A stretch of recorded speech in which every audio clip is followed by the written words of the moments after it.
G'day folks, welcome back to the channel for part 4 of our Trozan Sky Shard called Spellbreaker. Where at the end of the last episode I kind of went over components, and I'm going to do it again here because I think it's actually important. So the first thing you're going to notice when you walk into Act 2 is a whole bunch of gun noises. And it's going to be bang bang bang, everything is going to be shooting you. And that is going to be piercing damage. Now if you don't have a decent amount of piercing resistance, you're going to take a lot of extra damage from that. Even at 70%, I'm still taking 50% more piercing damage than I could be. Because this could be 80, so I could be reducing 100 damage down to 20, I'm reducing it down to 30, 30 is 50% more than 20. So, we fix our resistances with components, and the silk swatch, which is what I have on my shoulders here, is one of the really good early components. So I've put one in my shoulders. If I had another serrated spike, I would put a second one in my pants just to fix bleeding as well as piercing, or not fix. The 70% is okay. Realistically, anything above 50 is probably fine, but more is always better. The other thing you're going to run into a lot in Act 2 is fire damage and lightning damage. You will also see a bit of aether damage from the boss of... would you call Cronley the boss of Act 2? Yeah, I guess why not.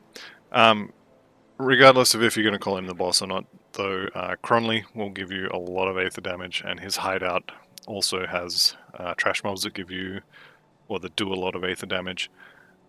So you do want some aether resistance, but you'll probably be fine with very little of this until you get to Cronley. To fix your elemental resistances, because there will be a lot of lightning, cold, and fire as well, the undead do a lot of cold, and Cronley's gang does a lot of fire and lightning. We're using wardstones. All of these can be crafted at the blacksmith. And the scaled hide here on my chest piece increases the armor absorption of my gear by 20%. There's some weird math going on. 70% plus 20% is 84%. I think it's probably 20% of the base amount. And a second one would get us up to, I believe, 98%. So that's another 14. So it's probably whatever the base amount is. But this will let you actually use the armor rating on your gear, which is something you want to do. Now, the other kind of default, I'm doing air quotes here, components that I use are an anti-venom salve in the belt. This will give you plus 24 armor to every other armor slot. So you really want an armor component in your belt. Wardstone in the metal and amulet. If your resistances are well over cap, you can swap this for something else later. In fact, I almost always swap this for an Aether Soul around Homestead, if I have the recipe. But for now, Wardstone is good here. Once we get into Act 2, we'll start getting Mark of the Traveler's drop. We'll start getting, I forget what they're called. They're little pages that'll go on the gloves that give you casting speed and such. And for the belts, ideally I would like another scaled hide. I believe I can't actually make one of those. And then for the rings, it's going to be soul shards for vitality resistance. That will more or less take care of our vitality resistance problems. The other thing I wanted to do is craft some cold stones. Now, I don't have enough chilled steel to do that. I guess I could make one cold stone. You know what, let's do it. 3 of those. Nope, don't have enough aether crystals. I'm gonna go get the aether crystals. I want that cold stone. Ideally, you will have 2 cold stones. Because they give you cold damage as an aura, and the aura applies to the character, so it is definitely worth having. Let's just get a couple extras as well, why not?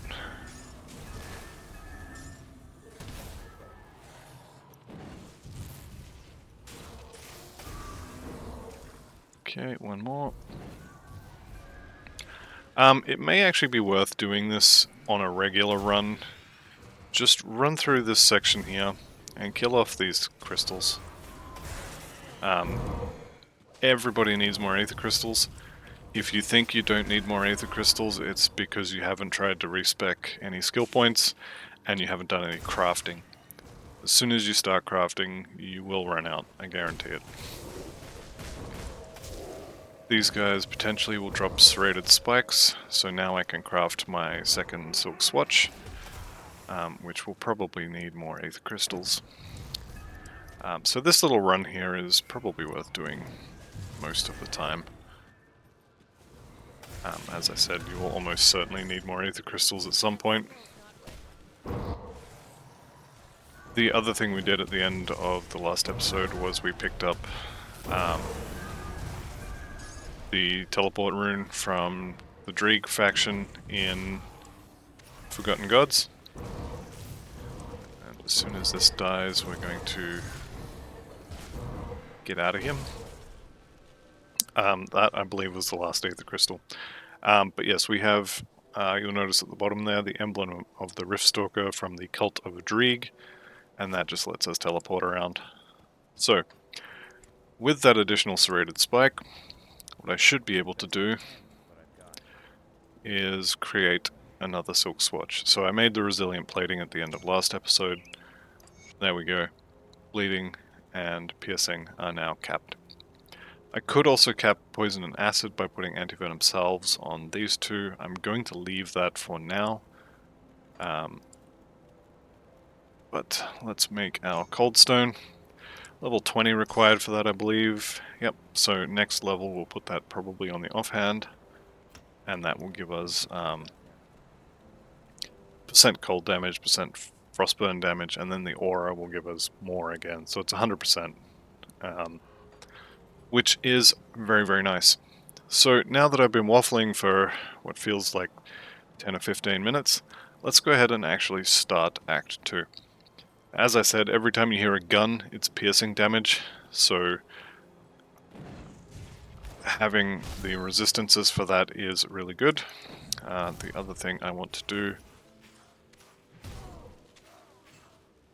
We are definitely at the point where Ice Spike is no longer worth casting. What I want to do is get to Frozen Core and Nullification, so I think I'm going to do 2 points in the bar and 1 point in whichever of these is lowest until we get there. Having more points in the skill bar or the mastery bar is pretty much always a good thing. Do remember to use Nullification, or Mirror of Arioctes, and we are definitely needing some more cold damage because we're not currently doing enough damage to kill everything with one flash freeze. Okay, so right out of the gate, as soon as you go through this door, you're going to be attacked by a whole bunch of Crunley's gang, and also Shanks. Now Shanks is somewhat dangerous. We can kind of kill his friends before we knock the door down, assuming our procs will let us do it. So you do have to be careful of Shanks.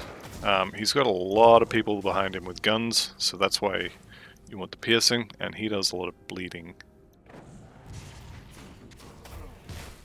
Looks like he is immune to cold damage as well, which is going to be fun. He is not, however, immune to lightning damage, and his friends are not immune to cold damage. So we'll keep firing that off until they're all dead. Okay, you can talk to him, you can call him scum. Good reputation with Devil's Crossing. Don't forget to come into this building here and open his stash. Can potentially get some good stuff out of this. As far as I'm aware, it is not a one-shot chest, it's just a decent chest. Over here on the left, we will go and save the Skinner family. The ring that you get from this quest is not 100% relevant for this class, but it does have a pile of health on it. And the kind of cheating way to do this, just put your mouse just at the bottom of the top option there and click a whole bunch. Congratulations, you talked him down. You don't even know what you said.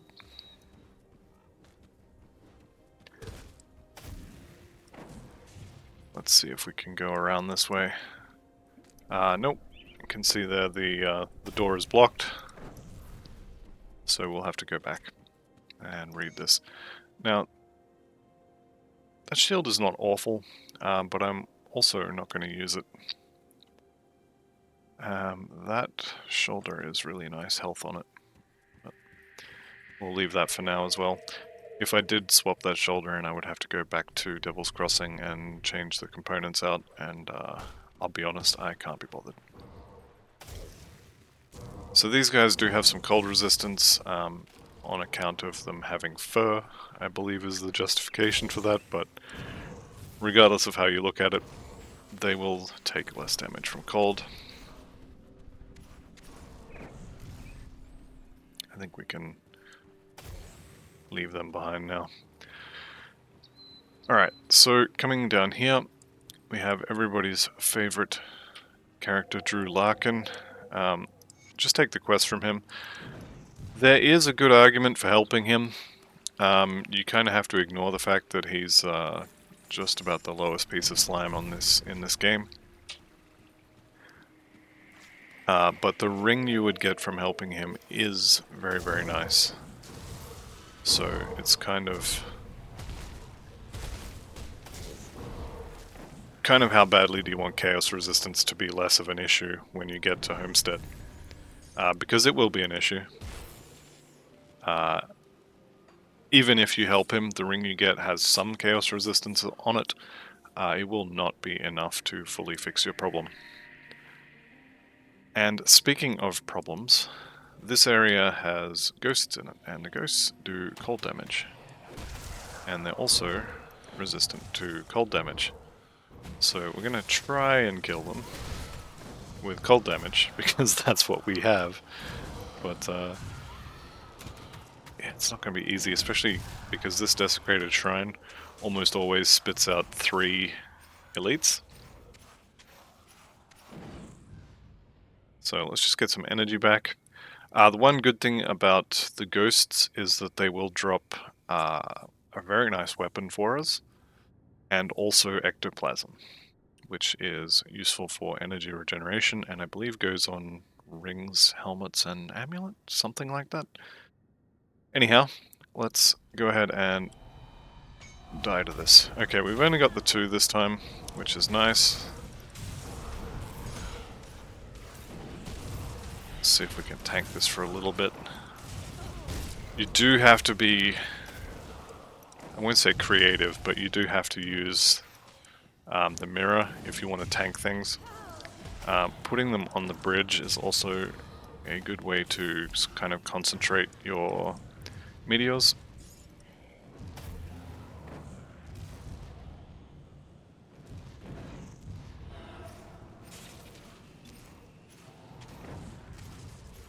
Let's get out of his little pool there. There we go. Okay. So, this one is going to be an upgrade for us. Glacial of Frostbite is very, very nice. Unfortunately, it was the wrong base weapon. I actually want a mace. Having said that though, that is a very, very nice weapon. The frostburn damage will not apply, but the percent cold and percent frostburn will, as will the health and offensive ability. And the rhyme fire is also going to be pretty good. The rest of the stuff we got to drop was not so amazing, and unfortunately, plus 18 offensive ability is all we're getting here. Now, there's a couple other things we want to do in this cave. The main one being kill Barros Radlith, who you can see is up here.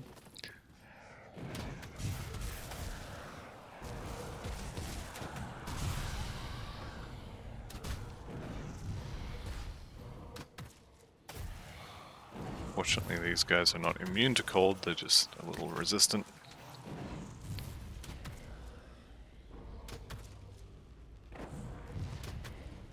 And unfortunately, because we don't have these two yet. We don't have a huge amount of damage over time on our skills yet either.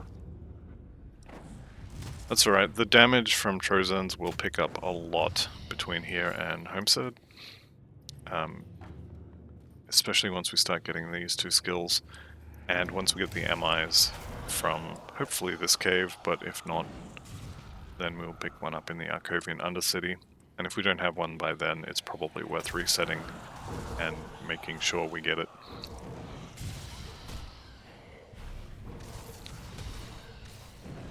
So I believe it's these champions that'll drop the mace we want. And potentially the nobles as well. These just random white guys don't drop the item we want.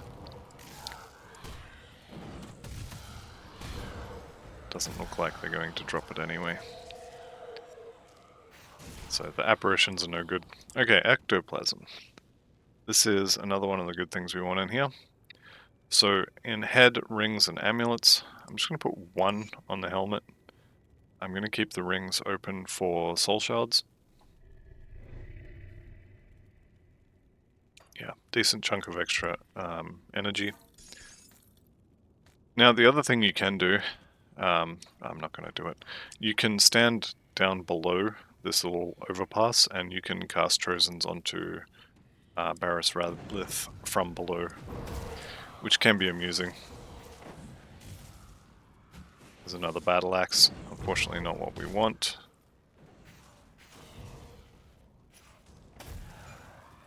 Battle axe and battle axe, again, not the MI we're after.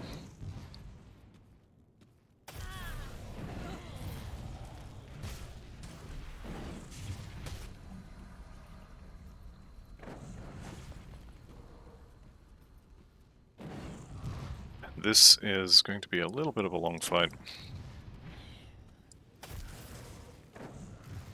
And we will most likely just kite him until he's dead. You can, if you wish, wait until Mirror is up, and then you can face tank him while that's active. And he will take a decent amount of reflected damage.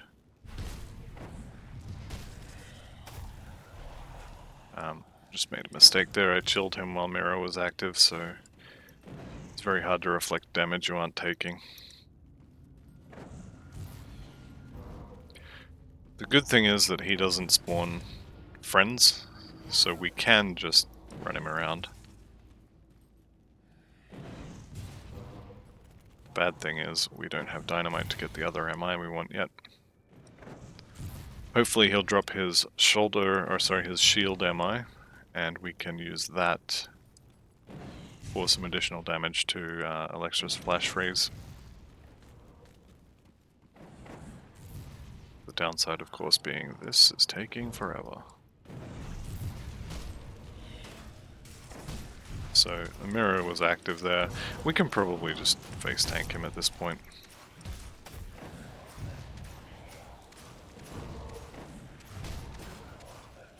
Definitely hurts when the Trozans just keep missing. Okay, didn't drop his shield, unfortunately. We got a whole bunch of axes, which is not what we want. Especially considering we already have an axe. But that's fine. We'll clear out the rest of the cave. Marauder's Fury, not really what we're after either.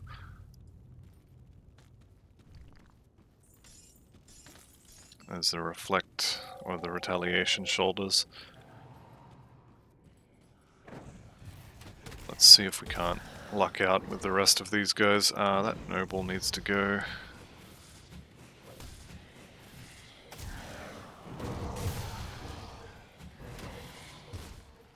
So anything with a yellow name is potentially going to drop the weapon we want. It is I think it's called a bludgeon, but basically it's a mace.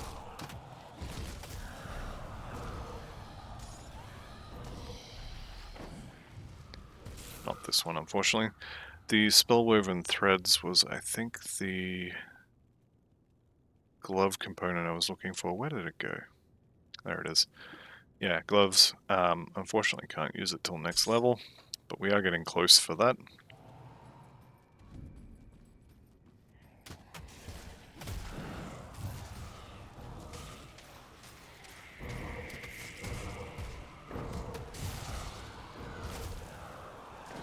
running out of ghosts to kill.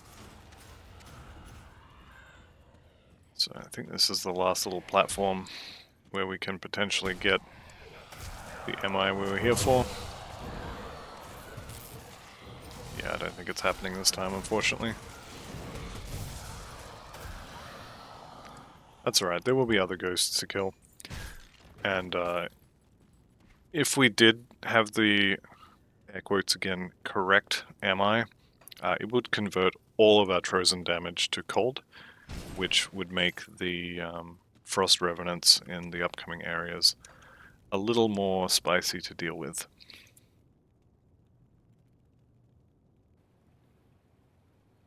Alright, let's go talk to... what's his name? The caravan dude. Your option when you're dealing with the Drew Larkin quest is, would you like cheap resistance potions and damage potions, or would you prefer... you know what, let's kill these before we use that. Or would you prefer a chaos resistance ring?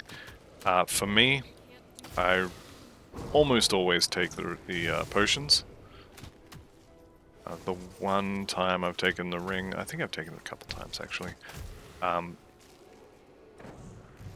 you inevitably find better chaos resistance gear, and by the time you actually thought you were going to use the ring, you don't need it anymore.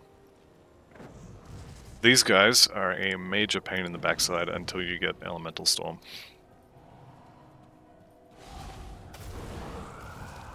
Okay, so we've got one of the ghosts here, which is good. Are taking a lot of damage though from this guy. So this skeletal gargantuan will actually lock you in place, so you want to prioritize killing them.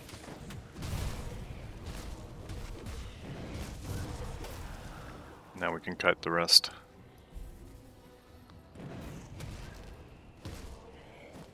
This yellow circle on the floor is actually a slow that our gear is proccing.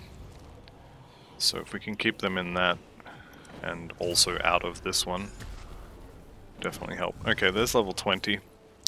So we're about to get a whole bunch of new toys to play with. And unfortunately we got 2 war moles, which is not what I wanted.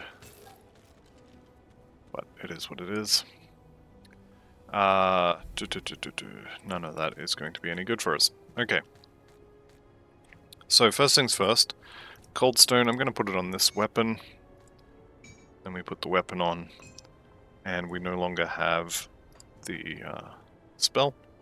But we do now have a Chilling Weapons aura. Also going to chuck that chest piece on. Almost tripling the armor is really, really nice, and the extra resistances are also very welcome. I think that was all the other hand adornment or component.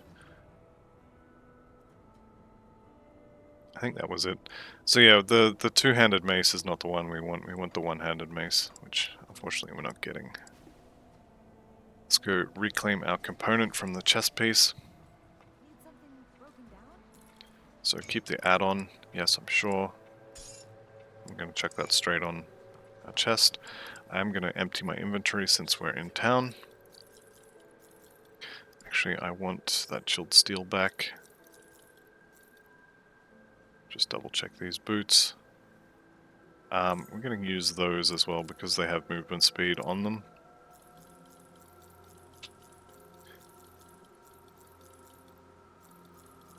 I didn't mean to sell that, but this Spectral Battle Axe is pretty much the best affixes you can expect to get on a weapon. So I'm pretty happy about finding that. Just a little bit bummed that it wasn't a wasn't one of the hammers or the maces. Sorry.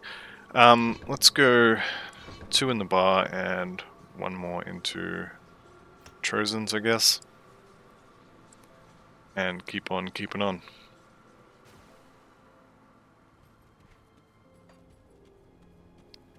there's not going to be a huge amount more in terms of undead to kill except for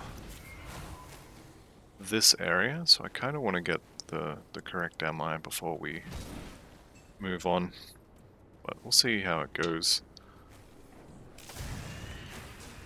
Let's go talk to our good friend Isaiah Redden. Take the top option. If you take the top option, you'll get him as a merchant later on. If you don't, you're either going to piss him off, in which case you won't get access to the potions, even though he will be there as a merchant, or you're going to have to fight him, in which case he won't be there as a merchant because he's dead, and you also won't get access to the potions. So, top option if you want the potions. Otherwise, I would kill him for the ring. Okay, let's accept these quests and be on our way. And we may as well put our point in physique. I think we'll probably go up to about 30 or 40 in physique and then start putting points into spirit. Being an arcanist means we do have % spirit increase as one of our skills, so it is worth stacking. Let's see if we can get some royal jelly. There's one. Ideally I want 3 royal jelly in this cave if possible. It definitely is possible, it's just unlikely. There's 2, so we will see if I can get a 3rd one.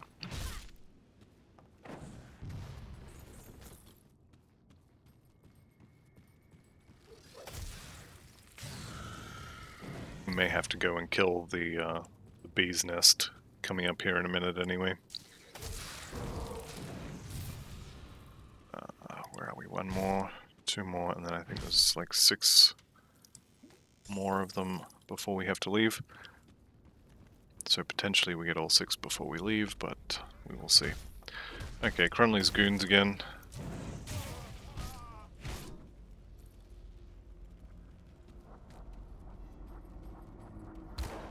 Hopefully we'll also get 2 or 3 dynamite would be nice. Chances are quite low though. Alright, here we go. So, Balthazar here, Nicholas Balthazar, is immune to being slowed. So we're going to run around, have him follow us, and we're going to throw meteors at him.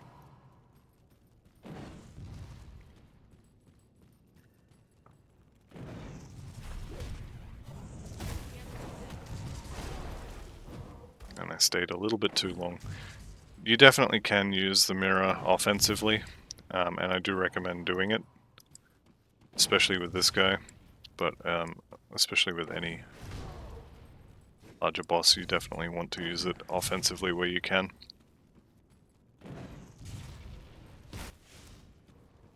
Just a little bit too slow there. So we got 1 dynamite. I think he can drop another one.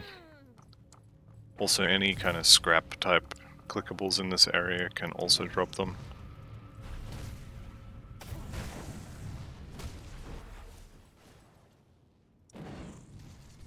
There we go, he's down to 9. 5k, I guess technically 6. 3k, you can go away.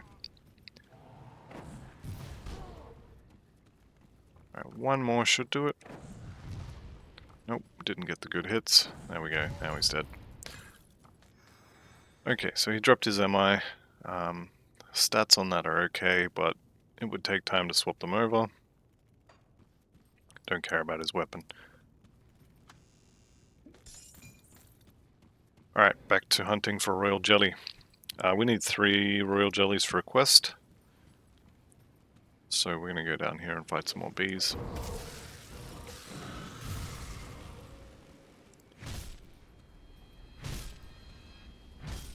Alright, 1 more little platform covered in bees, and at that point we're out of luck.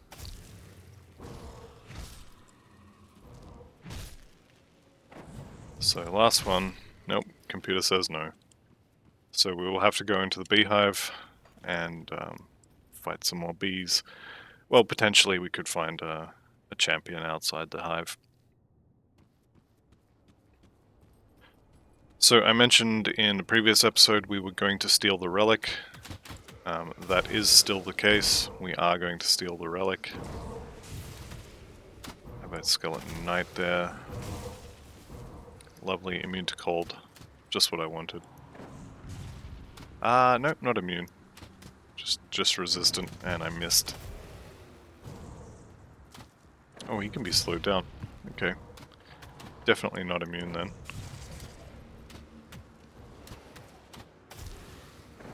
Get rid of that priest. These priests are the bane of your existence when you're fighting things that are resistant to your damage. They will let this guy get down to about 20% and then heal him up to full. Let's just grab this quest before we decide if we're going to fight that one.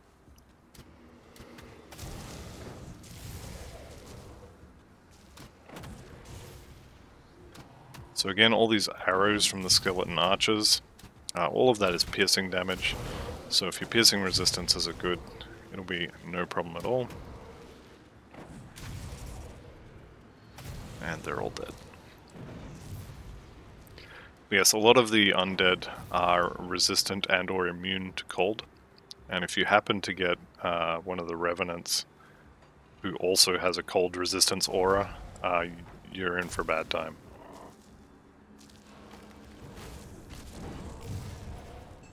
This should be doable. Nope, this guy is going to be completely immune to cold. So we will be killing him with the lightning portion of Trozan's Sky Shard. Or not at all.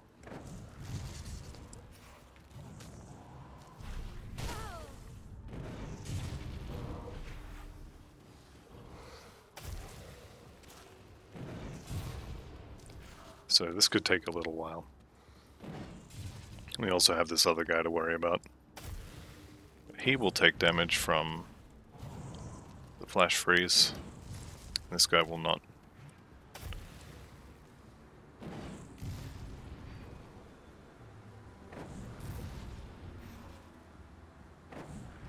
This is a little bit tedious now, I know, but it will definitely be worth it once we start getting some procs. You'll notice the damage goes from this is tedious now, and then around Homestead, I would guess, around level 35, you start getting gear with damage procs on it, so like of Fallen Skies, and suddenly it's raining meteors all over the place. You will also by then have the Elemental Storm proc from your devotions, which again is going to be very nice.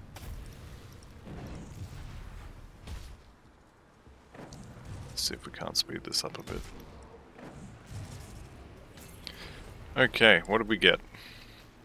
Inferno, not ideal. Massacre, definitely not.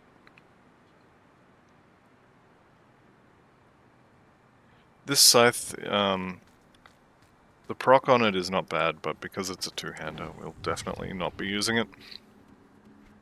The other thing that we missed out on, I guess, in this cave is we only got the one dynamite. So I can't remember if it's 1 or 2 dynamite we need to open up the side area in the flooded passage and go kill Roldorathus. But we do want to kill him for his tome. Let's go get out a relic.